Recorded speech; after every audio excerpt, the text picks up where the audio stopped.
man, this defense was good in 2020, but with just losing Buddy Johnson, who I thought was a heck of a player and leader, and I loved watching him play, and Bobby Brown as well.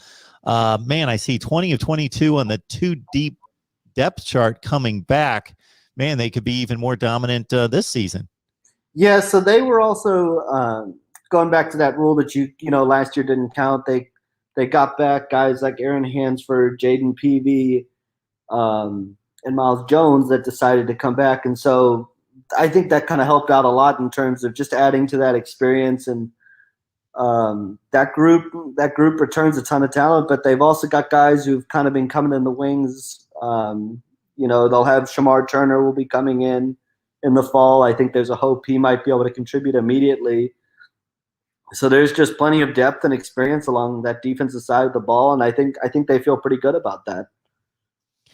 Andrew, looking at the 10 early enrollees in camp, and this is your wheelhouse, talking recruiting and these new guys that are on campus. Who are you especially excited about that could possibly contribute right away? The big one for me is Deuce Harmon. I think that's a guy that is coming off just a fantastic senior year, and if you talk about kind of a nickel or one of those cornerback spots, he's a guy that just jumps out as somebody that has the chance to contribute immediately. Just a really, really sound technique-wise, great speed, even if it's on special teams. That's one guy I'm keeping my eye on that might be able to contribute right away come the fall.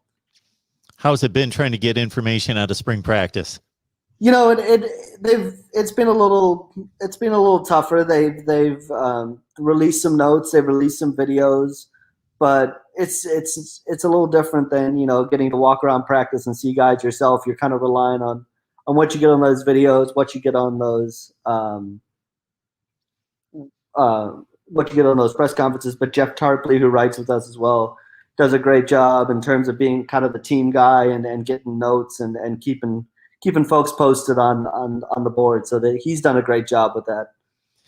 And Texas A&M fans being as rabid as they come, I can imagine, because the overemphasis on the spring game in particular. So once that's played, everybody jumps out of their seat in regards to over evaluating all sorts of things, not understanding, okay, they have scrimmages that are this competitive. This is the big one because we see it on TV, but this doesn't necessarily mean more than the other 2 or 3 main full contact scrimmages that they have. But yeah, it is funny, and I'm sure you see it from the fan base in regards to any bit of information that comes out, any clip that if they see a guy getting burned or somebody makes a great catch or God forbid a quarterback throw an interception, then he's definitely not the guy. Well, that little 5-second tidbit, right, that they can pick up. They'll take anything that they can get during the spring. And you're right, it is a fan base that's rabid, and especially coming off of last year, I think they've been anxiously waiting spring practice to get underway and start to get some of these answers from the quarterback position, from the offensive line that are kind of the big question marks heading into next year. Absolutely. 9-1 with a top 4 finish after an Orange Bowl win over North Carolina. We got Andrew Hattersley on the line from Gig'em 247 Sports. And again, get your free Texas A&M mask or 35 other teams available at voiceofcollegefootball.com. Please like the video, share the videos on social media, because I figure if you enjoy it, then others will as well. So please share the videos on social media. Help us build the channel, and please subscribe. Anything else coming out of Jimbo's news conferences or other interviews that have caught your ear in regards to how he feels about this squad?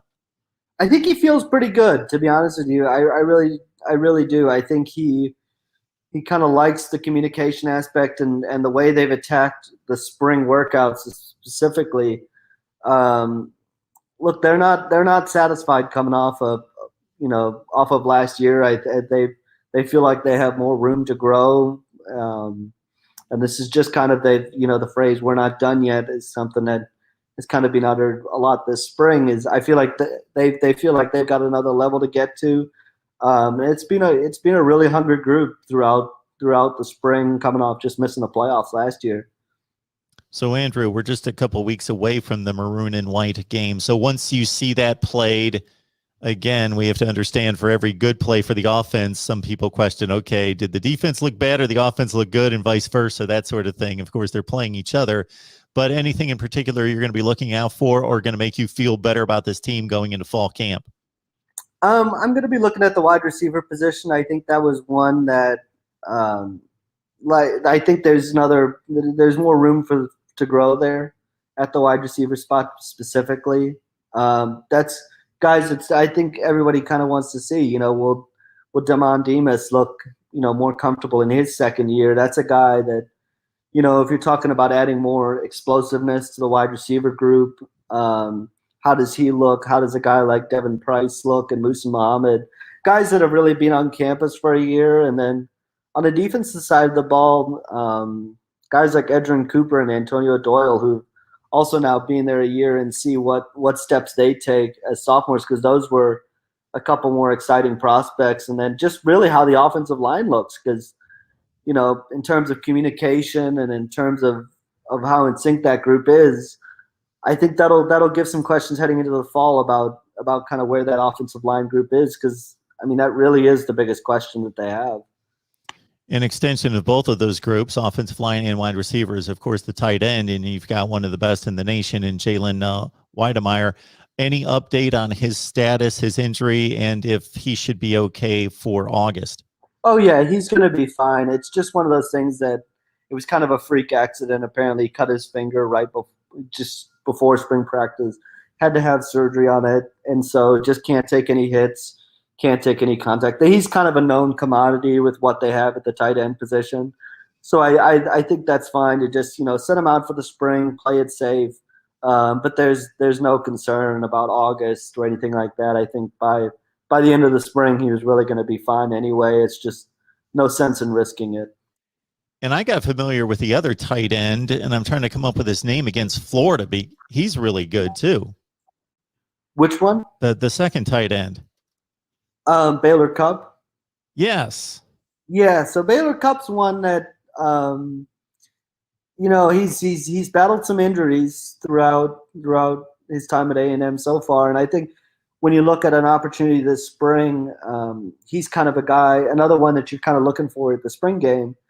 Because if they can add him to the fold as well, then you really start kind of just looking at where that tight end position can grow if you have him and Jalen Weidemeyer together. But the question with him is just staying healthy, and he suffered a couple injuries now, and the hope is that he can just stay healthy and have a great spring.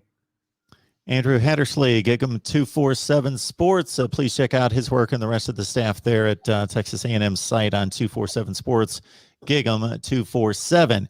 Andrew, we always appreciate the time and appreciate your insight into Texas A&M football, and hope to catch up with you soon. Yeah, for sure. Thanks for having me.